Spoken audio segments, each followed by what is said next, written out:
mbokk internet di safoo setaan AGT News daleen ak jàmm ci xibaar.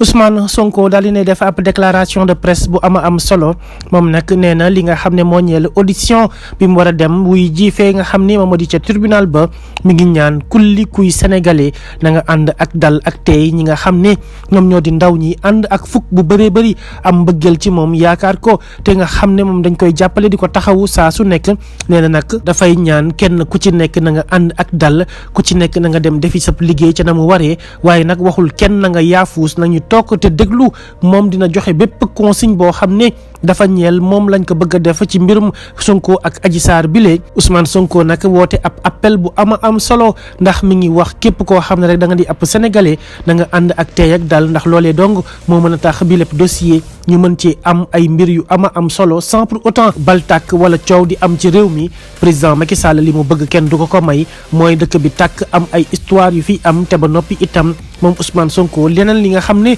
du ko may kii di président Macky Sall mooy mu daal di salfaañee ak yelleefam ndax fii réewum démocratie la réew la moo xam ne kenn waru fee nangu ñuy jël ab opposant politique di ko def naka su dul noonu ndax moom nee na dossier bii dox ci digganteem ak Adji Sarr nekkul dossier wu simple ndax dossier politique la lenn la ci président Macky Sall jublu mooy daal di koy éliminer moom Ousmane Sonko waaye nag moom du ci setaan benn yoon président Macky Sall mu koy def naka su dul noonu waaye itam jeunes yi bu ñu setaan benn yoon président Macky Sall di ko néewal doole waaye nag moom Ousmane Sonko mu ne moom moo ñaan à ce que képp koo xam ni da nga di ab ndaw nekk ku bëgg Ousmane Sonko nekk ku ko fonk yow na nga ànd ak tekkax tey ànd ak dal ba keroog muy woote à ce que ñu jug wàcc ci tali bi wala bokk muy xool leneen lu mu def buñ toog benn yoon di jël ay décision yoo xam ne c'est à la hâte maanaam décision yu ñu yàkkamti lu ci nekk rek nañuy xaar moom dina communiquer wala ña nga xam ne ñoom ñoo yor wàllum communication bi ñu wax ci bu ko defee décision buñ ciy jël day nekk une décision unanime